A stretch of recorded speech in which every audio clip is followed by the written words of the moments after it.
बिस्मिल्लाहिर्रहमानिर्रहीम नहमदुहु व नुसल्ली अला रसूलिहिल करीम अम्मा बाद।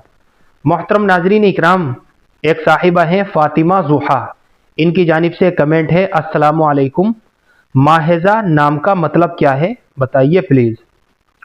वालेकुम अस्सलाम व रहमतुल्लाहि व बरकातुहू।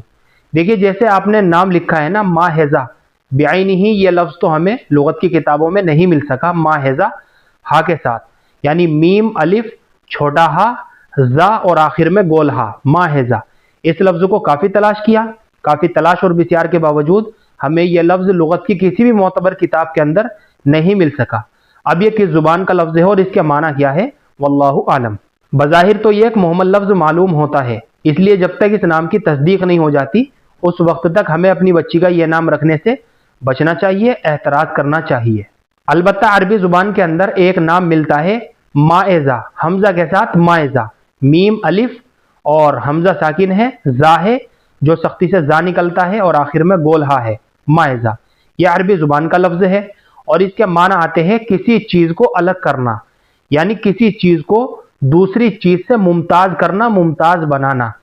और इसी तरीके से इसका एक माना और आता है किसी चीज़ को फोकियत देने वाली। तो इसका माना भी अच्छा है। माना का लिहाज करते हुए बच्ची का माइज़ा नाम रख सकते हैं जो हमजा के साथ है। अलबत्ता आपने जो लिखा है माहिज़ा छोटे हा के साथ, ये लफ्ज़ बेआइनिही लुगत की किताबों के अंदर मज़कूर नहीं है, इसलिए बिला तस्दीक हमें अपने बच्चों के ऐसे नाम नहीं रखने चाहिए, क्योंकि जैसे नाम होते हैं बच्चों की शख्सियत के ऊपर उसका ऐसा ही असर पड़ता है। अगर अच्छा नाम होता है तो उसका अच्छा असर होता है और बुरा नाम होता है तो उसका बुरा ही असर होता है। इसीलिए मैंने आपको इसी से मिलता जुलता एक नाम बता दिया है, बस हमजा का फर्क है। माहिज़ा करके नहीं रखना है बल्कि माइज़ा करके बच्ची का नाम रखा जा सकता है।